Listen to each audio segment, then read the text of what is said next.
Hello, and welcome to Beauty in the Biz, where we talk about the business and marketing side of plastic surgery.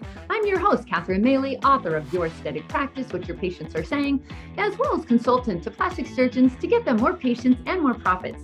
Now, today's guest is Dr. Philip Robb. He's a cosmetic and reconstructive facial surgeon in private practice for the past 7 years in Alpharetta, Georgia, where he was born and raised. Now, Dr. Robb is a second-generation facial plastic surgeon. He attended Medical College of Georgia, did a surgical residency at the University of Arkansas for Medical Sciences, and also did a fellowship with Dr. Achi Chen, one of the country's most well-known facial plastic surgeons. Dr. Robb, welcome to Beauty in the Biz. Thanks, Catherine. It's a pleasure to be here. Thanks for having me. Yeah, I've wanted to talk to you for a while because you're one of the more up and coming. Lately, I've been talking to a lot of the guys who are kind of, thinking about exiting, but not you. You're still fairly new at this. So first of all, how did you end up in facial plastic surgery? I did read something on your website that I thought was really interesting. Yeah, so my dad is an ear, nose, and throat surgeon here in Alpharetta, which is just a little bit 20 minutes north or so of Atlanta. And so I, through medical school, wanted to do anything except ENT. But ultimately, I think, the fields and the specialties have a way of kind of choosing you. And so ENT was it for me. So I went into an ENT residency, did not plan on doing facial plastic surgery at that point. And then it was my third year of ENT residency. I was on call and a patient came in with a bad trauma.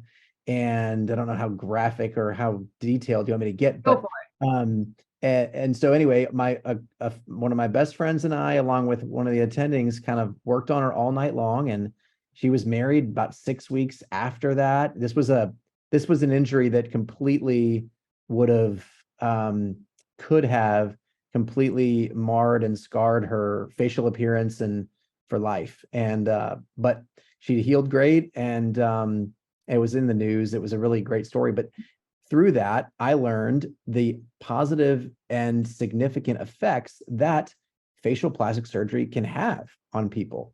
And so that really stuck with me. And some of the things that she said to me throughout her recovery really stuck with me. And that's what kind of ignited that spark. That you really are transforming lives. I know we talk about vanity a lot in this industry, and of course it's vanity, but the way I look at it, although the reconstructive is much different, but just the you want to look as good as you feel kind of thing. There's a lot to be said for that, because I think of it as, come on, we wouldn't live in a house where the paint's falling, peeling and everything is falling apart. We wouldn't drive a car like that. So why would we live in a body like that? That's how I see it. And who better to do it than people who know what they're doing, So I good work. Keep it up. Thank you. Well, one of the things I always tell my patients, this is after the surgery, but, people spend money on a lot of things. And a lot of these things are, a car or a vacation or a watch or whatever that is for you. And those are all great things. But when you invest in yourself, a new nose or a new neck and jawline, facial rejuvenation, these things go with you wherever you go. They go with every outfit. They travel well with you. And so it's an investment that really, I feel like, and has its returns. It's absolutely an investment. Here. I could vouch for that over and over and over. So, so here you are, you're an ENT, or you're not wanting to be an ENT. How did you go from that into cosmetic? Well, and how did your father feel about that? Well, yeah, good question. So I decided I wanted to do facial plastic surgery, and my dad was always kind of just like, you do whatever you want to do. He wasn't pushing me toward ENT or anything. So went and did fellowship, which was a great experience, and then came back home. And basically, I simultaneously started my facial plastic surgery practice, its own entity, its own thing. But then I did a little bit of ENT as well, kind of through his office. And really in a perfect world, I would have kind of kept doing that. There's some aspects I love about ENT, and there's some aspects I love about facial plastic surgery. And so I did that for a year or two, maybe 2 years or so.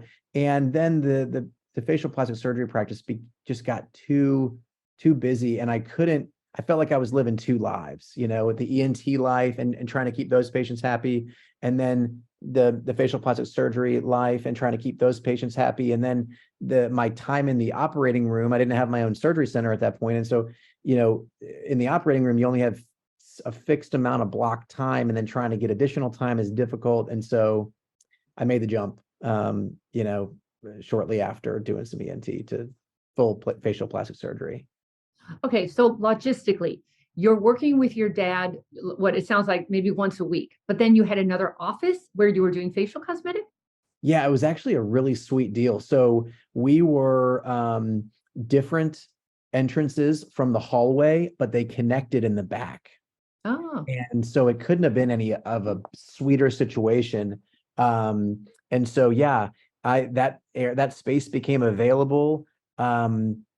Kind of, I guess maybe a year or so before I was ready to get it. So we snagged it, and then I built it out. Had people kind of build it out and customized it how I wanted. And yeah, so it couldn't have been better. And then when I stopped doing ENT, my dad's practice expanded into that area, and he hired some new providers, and so it was kind of all a seamless situation.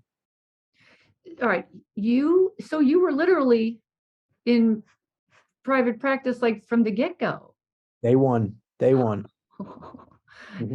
Was it helpful to have your dad nearby? Like, that's really unusual to like. Usually, you play the hospital game for a while, you join another practice, and you hate that after a while. And like just out of sheer frustration, you end up saying, "Okay, that's it. I'm going solo." You got there much faster than normal. So, how did that happen? And can others do what you did? Well, yeah, I think so. I think the biggest thing is, it was certainly helpful that my dad was there, and he's been in the community for 30 years. And so our name, around here, I feel like is pretty well known and well respected. He's excellent at what he does. And so I think that was helpful. And I really thought, Catherine, that the ENT practice would fuel the facial plastic practice, right? So a mom brings little Timmy in to get his ear tubes checked, and maybe she'll get Botox. It saves her a trip maybe to the facial plastic surgery office, or but that didn't happen. And it happened occasionally, but people come into a medical office with a completely different mindset, right? It's, what am I going to have to pay out of pocket? Why isn't insurance covering all of this? And so I found that it didn't really work like I thought it would. There's certainly some symbiosis there, but not what I anticipated. Oh, I've tried that for years, for decades. I've tried to take an ENT practice and they put a facial plastic surgeon in there or a plastic surgeon, and we've tried to market them. It's just a different mindset. When that patient has an insurance card and they know you as an insurance card, and now you're saying, "What? You want my credit card?"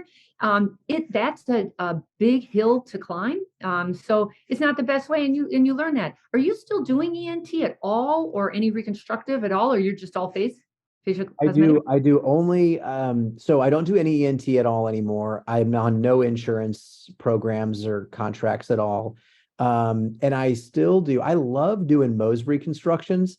And so every once in a while, I did a news anchor some time ago of her Mohs reconstruction. And so all of the news anchors, I feel like, have, if they have to have something removed from them, I end up doing them, and that's all just kind of out of pocket. And so there's been a good amount or some things like that, but as far as like a steady stream of Mohs, I don't even do that anymore. Would a newscaster, would they be a good referral source for you, or are they willing to talk about that online? Because if you can get a few of them in the community, you are golden. I know. I've never, I, I kind of feel funny sometimes about trying to pull those strings, or so I haven't asked. I haven't asked if they'd be willing to do that. I haven't asked if I could do a little segment on their channel, or I just haven't asked about any of that because it's delicate, I feel like. Well, here's what you do. You turn your wife into the PR director temporarily, and she's your third party, and she would be the one who, and she's literally the PR director, and she's the one who broaches the topic and just says, would you be open to? And then she gives them some ideas. And that way you're not involved. And she looks professional and all feels professional. That's how the big guys do it. All right. That's great. I'll take that advice. Thank you. Yeah, tell her she's got to get out there and help you. Yeah. So, all right. So now we're back at the building. Now, did you buy or lease that space that you have? The space that we're currently in is a lease. Okay. I tried to buy it and they wouldn't let me. Okay. Yeah. I was wondering who gave you all this money? Like, I mean, isn't it getting more and more difficult to borrow money to set up shop?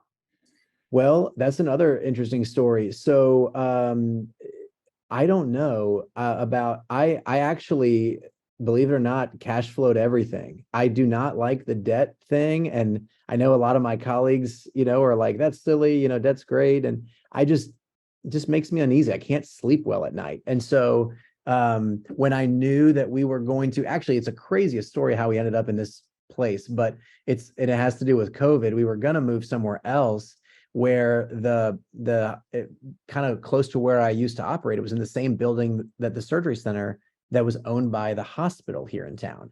And so they say you can't, they own you if you live there, because they say no surgery centers, if you bring in another doctor, they have to be on staff at our hospital. They can't be on, it's very confining.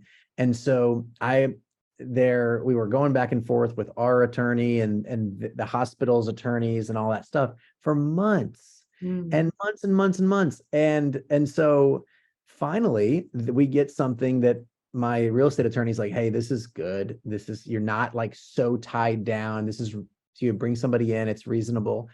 And then that was March of 2020. No.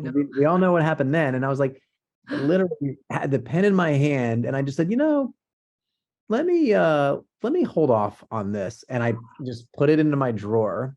And then of course that happened. And then this place came available. And we have a freestanding building because one of the issues in my old office was parking. Yeah. And there was a parking garage. And so people would have to get there 15 or 20 minutes before their appointment time. And then there was a couple different buildings on that campus. And so it's navigating that. Catherine, here it is. You pull right up, you walk 8 steps into our lobby. Our surgery center is attached. That's a separate entrance in the back. And, you can see maybe behind me, there's woods behind me. Yeah. And so it's very private. It's nice. It's perfect. That's exactly what we want. We want comfort, convenience, privacy, and safety. Boom. You have all that. So I did notice you have the name of your practice is Robb Facial Plastic Surgery, but then this surgery center is called North Central or something. What's the thought process there, or what's the business model? Well, yeah, great question. It's called North Point Surgery Center. We're on North Point Parkway. Yeah, no problem. And so when I built that, my initial thought was that I'm going to have other surgeons come operate here.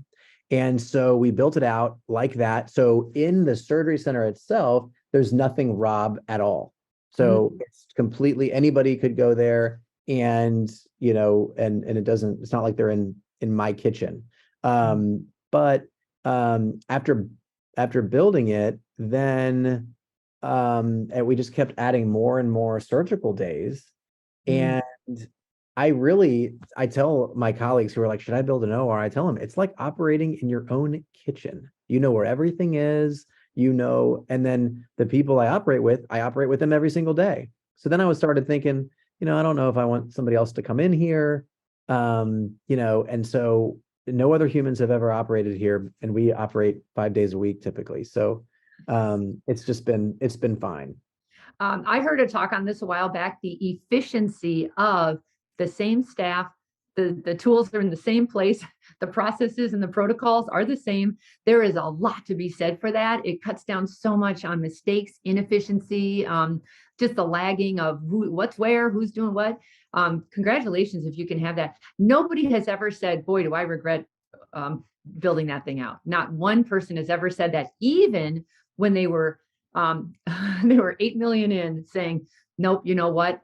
I'm okay. He had a vision. He did want to bring other surgeons in. I will tell you, that is more of a headache than most realize. Getting another surgeon to use your facilities your way, that's a whole other headache. So if you can avoid that, good for you. So Good for you, huh? Are you completely happy with your setup? Oh, I'm so spoiled, and I like it's great. I mean, yeah, I couldn't. I mean, and where I used to operate, those people are great too. But the big issue, just like you hit the nail on the head, is I would have a different scrub tech every day. So every day is the first day, or there's some times where we have a really long day, and so I'll say, hey guys, can we start at like 6 a.m. as far as like, let's like roll back at 6. And they're like, great, let's do it. And there's been one time where I'm trying to leave town on a Friday and I'm like, hey, can we start at 6? Just so we can be done earlier and I don't feel like I'm, rushed or anything. Sure. And so there's like flexible and freedoms and that you can't maybe get at a hospital center. For sure. So you're not at all connected to a hospital. Like physically or Yeah, physically or legally. no, No relationships there. Are they trying to buy your OR? no, nobody has come asking to buy it at all. Okay. I'm on staff at several of the hospitals. And I used to take call there, like ER call. I don't do that anymore, but I still keep my staff privileges just in case I need to go there for something. Mm. Um, but no, I'm not, I don't do things regularly at the hospitals anymore. Oh, good for you. Congratulations. Things are going well, huh? Just give me one mistake because it sounds all too easy right now. Give me one mistake you made that you really learned from, but you lost some time, money, or sleepless nights over it. Regarding the surgery center? Anything. Just building Well, building this practice from the ground up. yeah, I think so. I think one of the big lessons that I've learned through this is if you're going to, let's say, you're going to do anything, kind of a partnership or an affiliation with anything, anybody, any organization, you want to get everything in writing, signed before you do anything. And I've learned that. And so, just you're excited to do things and you start telling people, and then things don't pan out and it looks kind of silly. So that'd be one thing is really just kind of take the time and always get legal counsel on everything. Mm. No, good point. Everybody has always said when the stuff hits the fan, the only thing that judge cares about is what did you have in writing and who signed what. And if you look at it that way, it's so true because it's so easy to bypass all that when everyone's happy. Right. And when they're not, it gets real detailed very quickly. So yeah, congrats on that.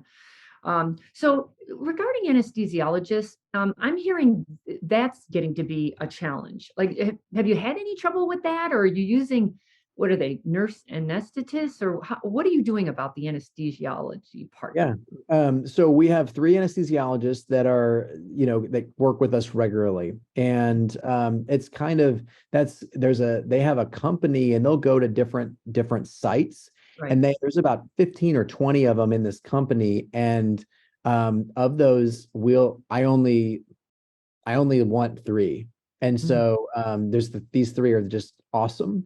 And they know exactly kind of what we do. And it's just so that's been great. And so they've been with us, since we started here, and it's awesome. And I think the big thing is I treat them literally like part of our team.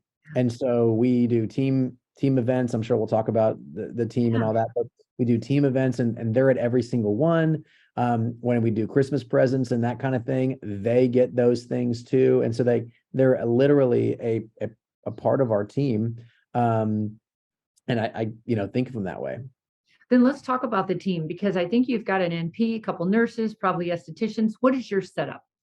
Yeah, so we have an esthetician, we have a PA, we have two nurse injectors, and then three other RNs in Oh. addition to that, and then a medical assistant.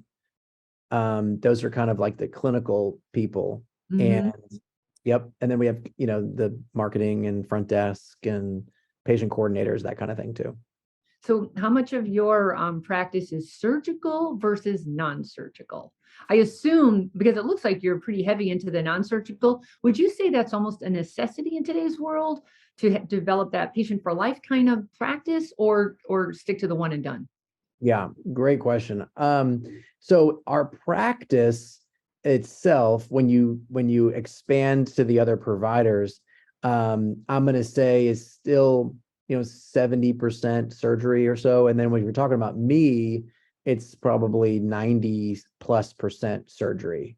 And I love doing the injections. It's just that there's only so much, and I'm trying to figure this whole work-life balance thing out. And there's not enough hours in a day, to do that, all the things, and to have enough time to do all the things. And so,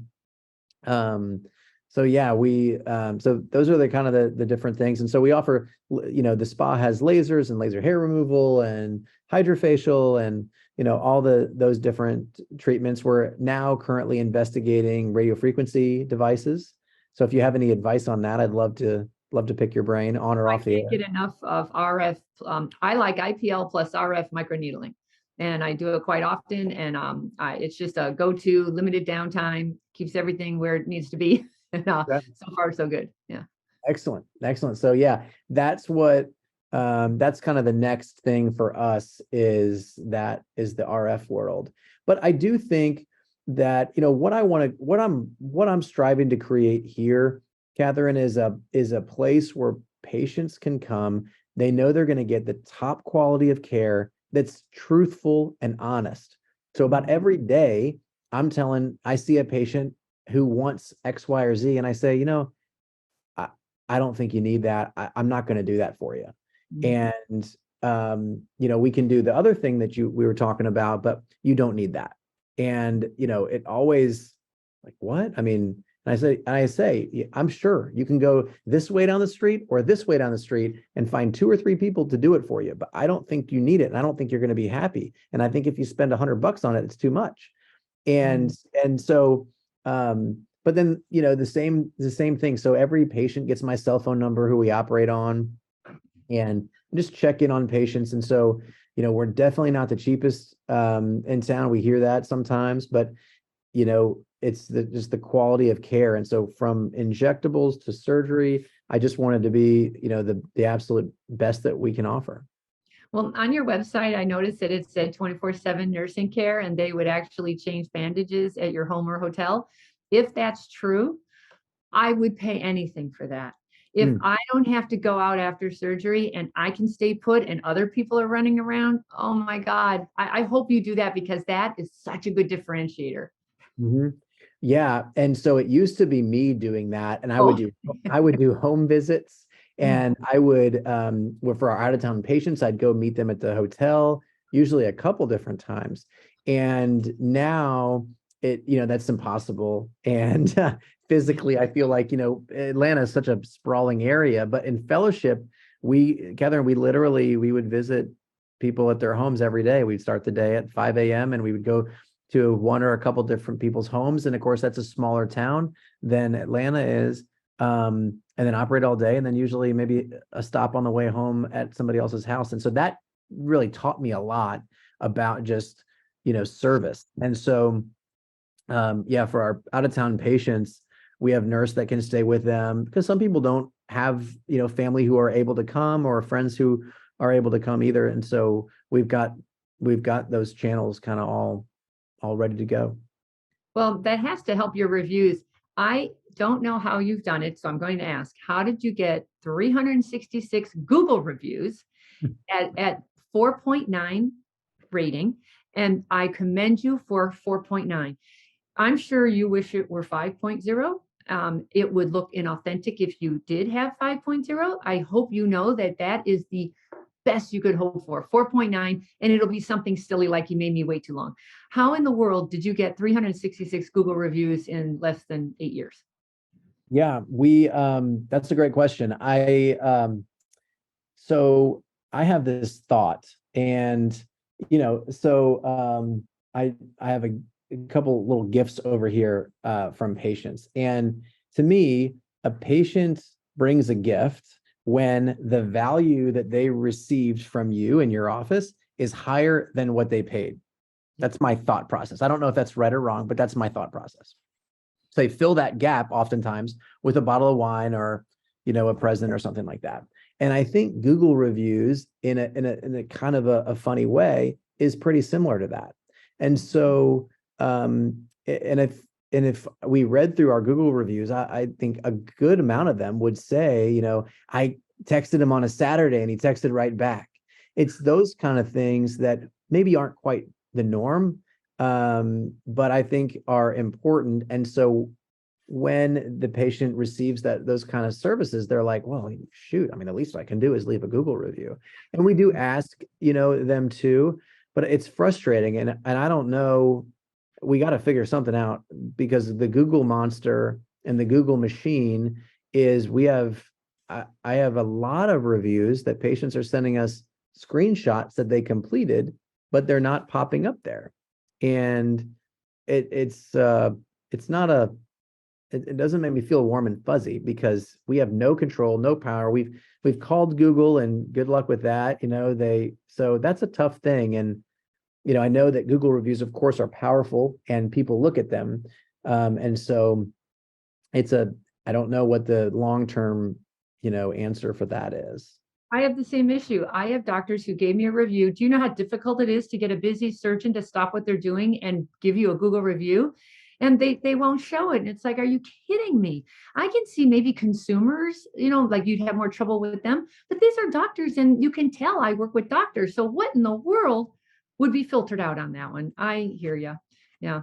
But you're asking, are you asking, or is the staff asking, or is there some kind of process you have? Because that doesn't happen by accident. For you No, to get absolutely. that number. I ask. And if I don't think if the surgeon doesn't ask, it probably won't happen. It dilutes it. Yeah. And so we've made it easy, and we send links to patients through kind of our software. But I say, I just saw a patient before hopping on with you, and she's 3 weeks out from lower lid bleph, fat transfer, and laser. And she's like, my husband keeps telling me that I look so incredibly amazing. That's the best. And so we're looking at before and after pictures. And I'm like, it would really mean a lot if you do a review and just share whatever you're willing to share. And she's like, are you kidding? I don't know why I didn't do this 10 years ago. And I'm like, well, somebody's waiting. So do that Google review, and I can't wait to read it. And so we have team meetings every week, and we all read the reviews to the staff. So I read them. If it's about me or a surgical result, I read it. But if it's one of our nurse injectors, they get to read it. And I think it's really important to connect routinely and frequently what we're doing here and why we're here. And those are the results that fuel us. Well, you know what else? Talk about staff motivation. If you're going to just complain to staff constantly that you're not doing something right, that's not very motivating. The other side is celebrate the wins. I love that you're having weekly meetings. Meet with your staff. They are everything to you. They're your revenue generators. They're your practice building assets. Like, I don't know how else to say that. And if you go over reviews with them, and especially when the patients are naming your staff by name, first name, I mean, that's just golden. And like, talk about acknowledging your staff and encouraging them to keep up their best customer service skills. That's how you do it. You don't have to throw a bunch of money at them. Throw accolades at them. Isn't that helpful? It is. It totally is. And we we give out gift cards and do fun things, and it's a lot of fun. And I think that's totally, there's so much truth to that, is what you're saying is absolutely. And to be honest, a lot of it I've learned from you and your podcast. And good. So thank you for that. What do you do for fun? Because that's another thing that doctors get caught up on. They're like, we don't have time for fun around here. We're busy. And I think you better I'm busy here. I mean, it doesn't take a ton. But what are some of the things? Like I always say, have the taco truck roll up for lunch today. That took no time. It's at an hour, and it can go really far. But what other kinds of things can you do that are fun, that are not so disruptive to the practice? You're talking about like with the staff in the office type of thing. So So one of the things is we have fun. And so, if you follow us on Instagram, we're laughing. It's like we have a good time. And so I think that's really important. And then at least every quarter, we do an evening out with our staff. And so what we just got a couple weeks ago, we went bowling. And so we go, we eat together, we have some beers, and we bowl together. And it is so fun. The time before that, we went to Top Golf, and so we did the same thing except we were golfing. We've done a simulator thing where you go and you can play all these different sports in the simulator. We've gone out to fancy dinners. We've gone to different malls by party buses, and there's like it's fun. And I really think that's it's an investment, because these things, of course, aren't cheap when you're doing it for a good number of people. But when the team is cohesive and they're friendly and they're friends, the patients can tell, and it just kind of brings everything together. Any tips on hiring, or where are you finding people? Are you having any trouble keeping staff or having any turnover issues? No, not currently. I heard the number the other day, like I think like 80% of our people have been here longer than a year. Oh, nice. And but early in the COVID thing, I've lost 2 nurses total to the travel gig. One of which, after doing her travel gig, wanted to come back. And so that's the thing for sure. And but and of course they don't ask me my opinion on it, like, hey, I'm struggling with the fact that I could go travel. The thing is, travel nursing, you can make a lot of dollars, but there's a reason why they're paying so much, right? You're going to these undesirable places, and you're gonna be doing undesirable tasks usually. And that's what happened to this one nurse. She's like, life was miserable. And, and so, there's that. And I just think, as far as kind of keeping staff, we're a family. And so we treat each other like a family. And, we celebrate victories. One of our nurses just is pregnant, and she's been trying to get pregnant for a while. And so we had a gender reveal party last week, which was super cool. What's she having? She's having a girl. Okay. I thought it was going to be a boy, but Me too. yeah. But she's having a girl, and that was that was so fun. And this story will kind of encapsulate the family. So one of our front desk, and she's kind of our aesthetics coordinators, she lost her father on Christmas Eve, not this last one, but the year before. And which, something like that happens on it made for a tough, long time. And so her brother plays college football, and they were playing in the bowl game in Hawaii. And so one of our nurses, her boyfriend works for Delta, works for airline. And so our employee said, hey, can you get me like a buddy pass or something, so that maybe I could go spend holidays and Christmas time with my family and watch my brother, and, especially be with family during this tough time. And so the buddy pass thing was never going to work out because those flights are booked. So our entire team donated, and we presented her with round trip ticket to Hawaii for Christmas time, so that she could go be with her family, watch her brother play in the bowl game. And it's stuff like that's just really special to me. And it kind of gives me the chills every time I say it. I just hope everyone's hearing that this is all an investment. It is so much cheaper to keep your team intact than have strife and drama and conflict with a team that doesn't work well together. It costs you money. It definitely costs you sleepless nights. It's a headache. I just, investing in your team is everything, especially in today's world when it's so competitive. They are your competitive advantage. So I don't know where you learned this. Where did you learn this? Because most doctors are not up to that part. I've learned so much from podcasts, just like leadership podcasts or different kind of things. And and I've learned a ton from, you mentioned Ed Williams. I have learned so much between the hours of 10 p.m. and 1 a.m. at a restaurant or something with him. And I anytime that I can get around somebody like that, or just somebody who's a little bit further along, doesn't have to be somebody like that, but just I love learning from everybody and anybody. And another good tip for your listeners is food. And so supply food for your team.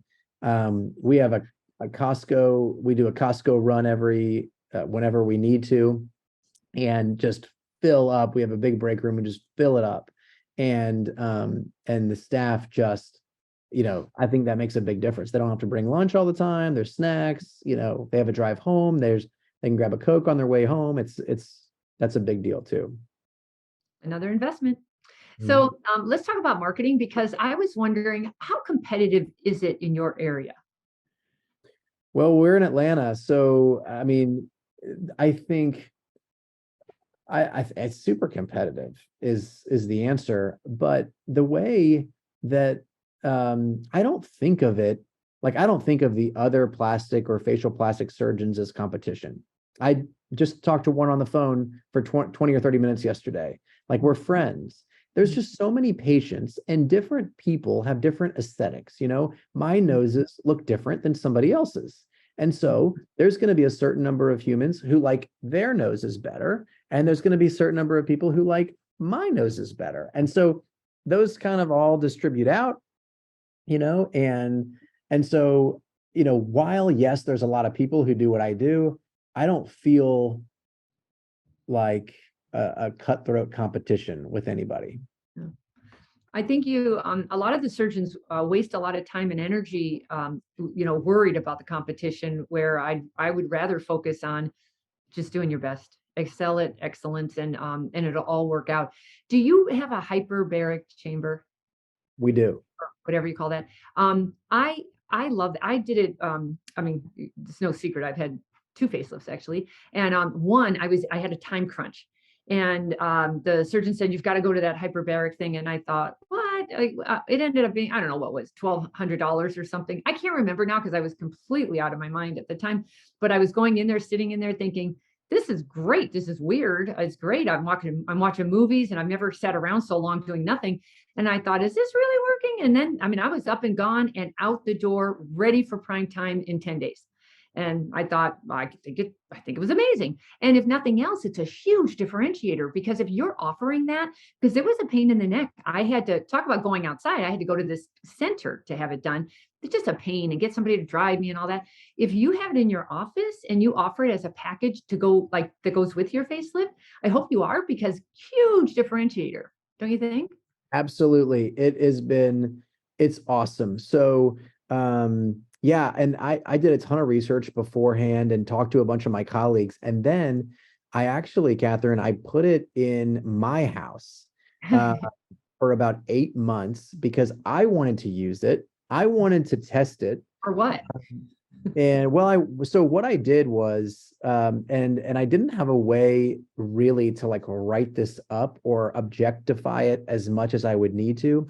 So, but I ride road bikes, right? And so Saturday morning is our big ride every week, and it's intense. It's super intense. This is not like a little joy ride. It's like super intense. And so I began spending 2 hours on Friday evening in the chamber on 1 week, and then I would take a week off.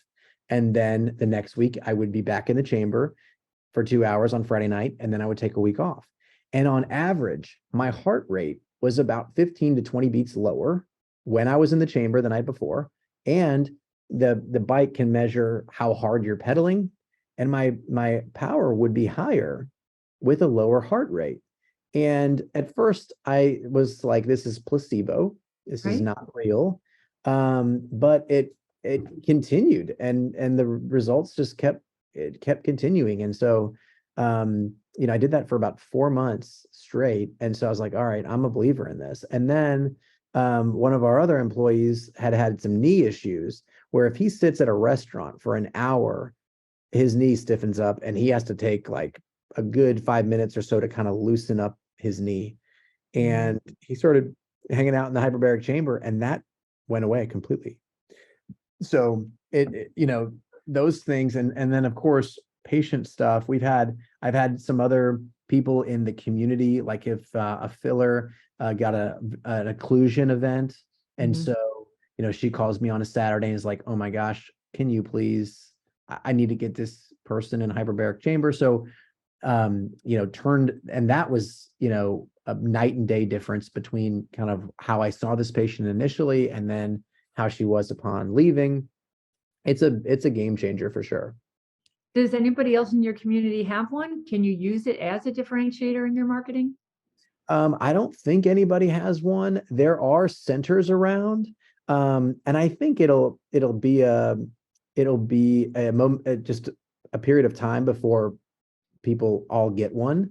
And so I don't think it's something that we've really flexed as of yet, as far as marketing goes, but it's certainly probably an opportunity that I'm missing. I would definitely get it in your Instagram and talk about it because the general public doesn't really understand it at all. And if you can explain it to them and the benefits are you're up and running much sooner than you would have been without it, or you're literally running. Apparently it's good for your joints too. I didn't know that. I just know it helped me get up and back up into life much faster than I would have normally. So all Totally. right. So what's working for marketing? How did you get so busy? I want to know what your secret is. What are you doing? I mean, you're doing some social media. Is it a lot of time spent there? Is that where all the marketing efforts are going? Well, no, I think, okay, so my biggest secret is just doing one thing at a time. Ah, And so the patient that's in front of me gets 1,000% of me in that moment. And so my only focus in the day in and day out is taking the absolute best care of the patient right in front of me. That's my thing. And so and so that's kind of, it all kind of stems from that. You just play the next play, you just focus on the next thing to do. And so that's kind of been my mantra, and that's kind of how we've built what we have. As far as marketing goes, I think Instagram is really, really awesome. I saw a rhinoplasty consult today. She found me on TikTok. We don't do a ton on TikTok, but that's great. Word of mouth is great too. And so, but I think definitely I do my own Instagram. I would say I would put an asterisk on that. We have Nicole runs our Instagram, mhm. like she's the brains behind it, but then I put my captions, on it, and I write that, and then I respond to a lot of the direct messages myself on Instagram. Um, and so it's been great. And so I do these Instagram lives on Wednesday. And so Ah, my whole thing is just educating patients, mhm. right? And so so far, Catherine, I've done like, I don't know, 20 or so of these Instagram lives on Wednesday evenings. And so far I've helped five people have written me and said, I was going to do X, but now I'm not because of what you taught me. And so I've at least helped five. And so every evening when I'm doing that on Wednesday evenings, I say, if I just help one patient, then this was worth my time. Because it can, people can make big mistakes out there. So just educating patients and kind of trying to uncover the veil of of facial plastic surgery. And there's been huge advancements, whether you're talking about ultrasonic rhinoplasty or you're talking about deep plane facelift. These things are like massive paradigm shifts that I want, the public to understand these differences and these nuances. And do you find that because your reach is much bigger when you're on Instagram, it's all over the US, all over the world. Are they coming in from all over? One of my issues with that is more of a one and done. They love you, but they're also much more cost sensitive, I find, than the local patient who's heard your name, who's on your website, who isn't so sticker shocked. That's just my thought. Um, but what do you say to that? Are they coming in? Like, are you able to track any of this? Yeah. So over half of our patients now don't live around us. So they're coming in from out of state. And just kind of thinking off the top of my head, just this morning, neither one of the patients that we operated on were close to us. One lives in Ohio, And then the other one, I'm not sure exactly where she lives, but yeah, so people just are traveling. And last Thursday, a patient was in from Tennessee, and and she's in her 60s and had done a ton of research and said, if traveling down here might definitely makes me more comfortable, because she's watched me on Instagram, and I've taught her a lot of the things of how we do it, and what to know, what to look for. And she's like, I'm just more comfortable down here. It's not a bad drive. And so, they're down here for a week, 10 days, depending on what it is. And then boom, they're back home. It's just like it never happened. It's a crazy thing. That's fantastic. Are you doing any other kind of marketing? I know you're probably doing SEO. You have a great website. I know who did it. They're the right people. That was an investment, right? Yes. Yeah. And that's a funny story. They've been kind of talking to us for a long time, and they're great people. And built a beautiful site. And I think that a website is a good thing to have, and it should look nice. It should kind of match your brand. But I really think that the social media stuff is more important, probably. Or at least should say it's probably a little bit more effective at grabbing that patient maybe and driving them to your site. Yeah, but we don't do really any other marketing. So we don't do any print ads or any of that. It's mainly just that. But all those videos you're doing, have you hopefully started a YouTube channel and you're adding all of that on? Yep. We've got a YouTube channel, and it's the kind of thing, Catherine, I don't know if you remember that old alligator game, that kind of like the little alligators, and you hit one and another one pops out. That's kind of how I feel like with the social When I media. was I'm older than you, so they weren't alligators. I think they were cats or something. You're hitting the cat. Well, I just feel like, you put your neurons on Instagram, and then you're like, oh, but TikTok, okay. And so then we like allocate some resources toward TikTok, and it's like, well, we need to put all these and comprise all these things and put them over to YouTube.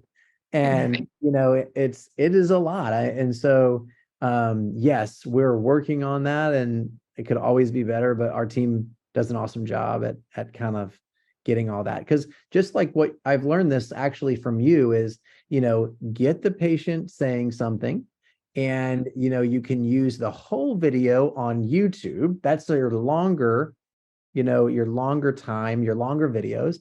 Break up little pieces and put those in Instagram or Facebook things. You can write a blog post on it. You can use one piece of content for multiple things. That's from you. 16 different ways. Yeah. When I learned that, I thought, wait a second, this is just protocol like everything else. So I got my team together and I said, you guys, we're working too hard here. I'm doing 500 videos and nothing's happening. And then we learned, I get it. You have to break it up, and but you're constantly repurposing content in a different format. It makes so much sense, because it's not that much extra work for the content growth or spread that you'll get from it. In today's world, geez, you just have to be everywhere. It's so frustrating. And just when you think you have it figured out, here comes TikTok. Oh, great. Now I have to figure that out. Are you a dancer or anything? Are you into that? No, I have not. I have not. Yeah. No, I think, yeah. If I started dancing on Instagram or on TikTok or whatever, first of all, we would have 0 followers, and it would be disturbing for everybody to see. So no. It would be painful. It would be, yeah. So I have to ask this, because on your website, and I don't know if this is a sensitive topic or not, but you're definitely talking about your faith.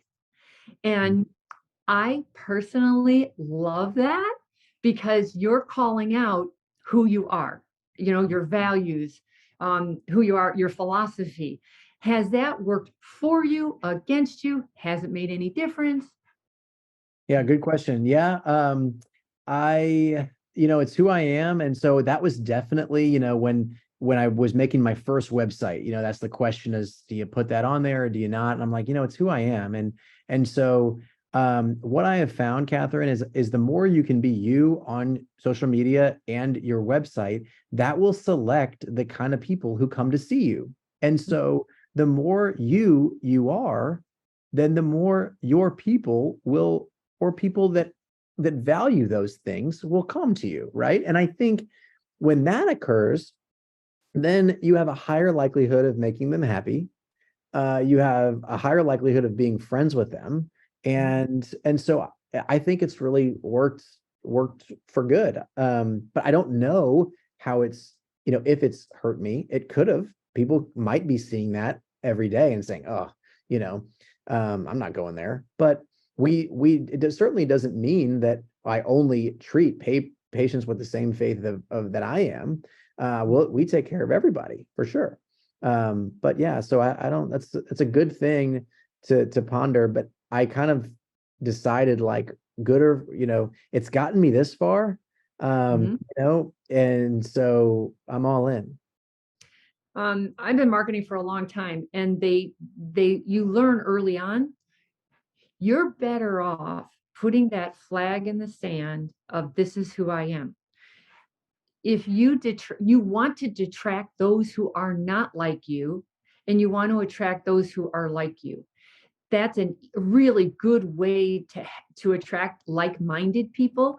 But you have to let go of the part where some people can't stand that, or some people hate you for that. You have to let that go, because all that you care about in marketing is who gives you money, and are you happy with the outcome? Are you happy with that group that you're serving? And let the rest go. You can't make everyone happy. And it's such a mind game going, but they hate me, but they say bad things about me on Instagram. And they're not your people. That's all there is to it.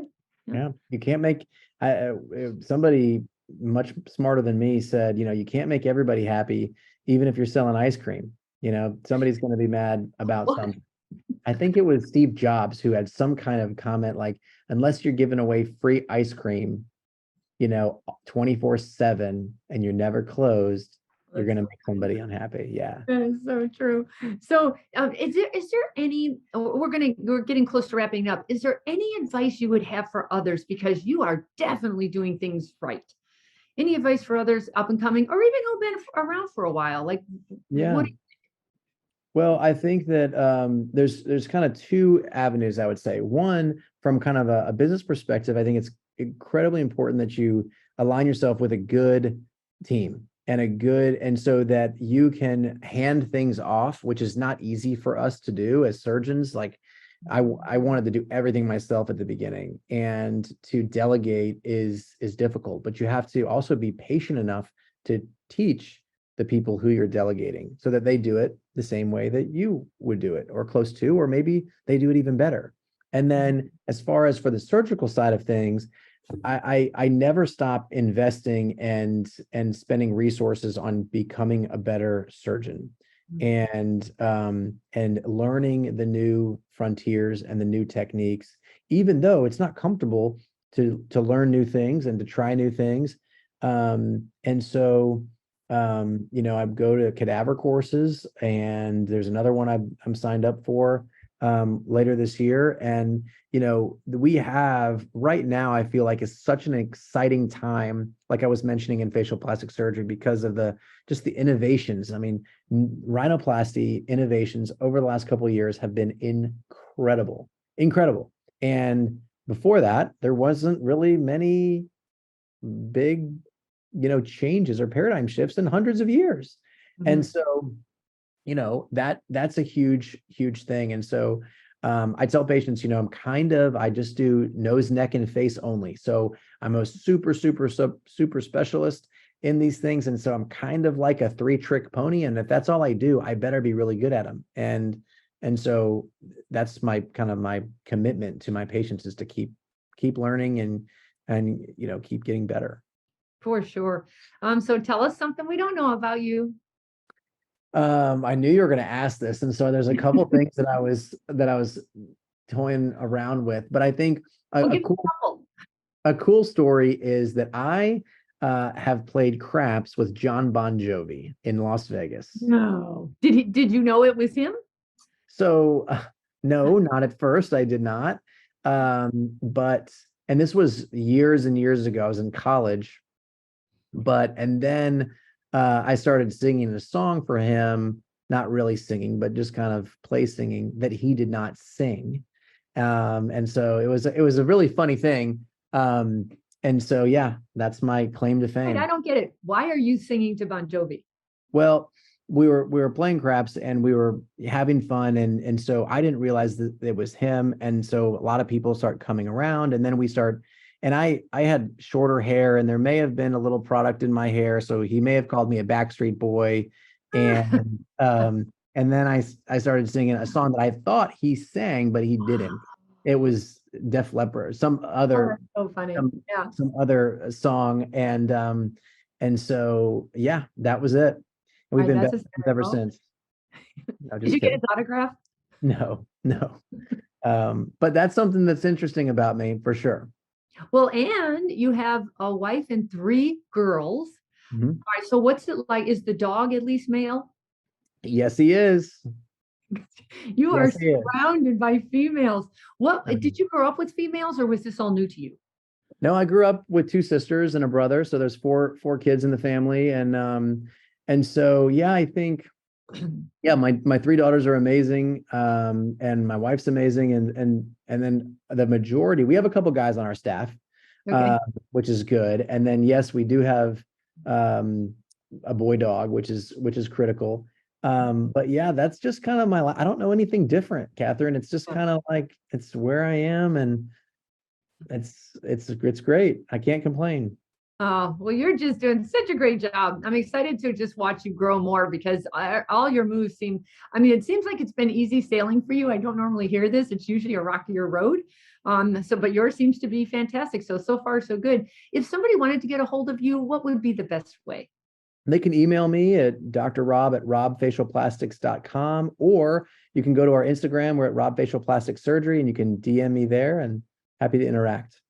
All right. Well, thank you so much. That's going to wrap it up for us today at Beauty in the Biz. So if you would so kindly leave me a review, hopefully they would post it.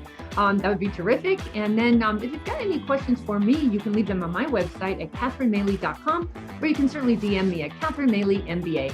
Thanks so much. We'll talk again soon. The fastest way to success is to model other successful surgeons who have what you want, but you can only see their results, not the path they took to get there. So you continue to jump from one thing to another, hoping to find something that will work for you too. But it rarely does. So try this shortcut instead. It's guaranteed to move you forward. I compiled my intellectual property to grow cosmetic revenues, everything I've gleaned over the years, into one playbook of the most successful practices and what they do to win. Go to cosmeticpracticevault.com and let's grow your cosmetic revenues.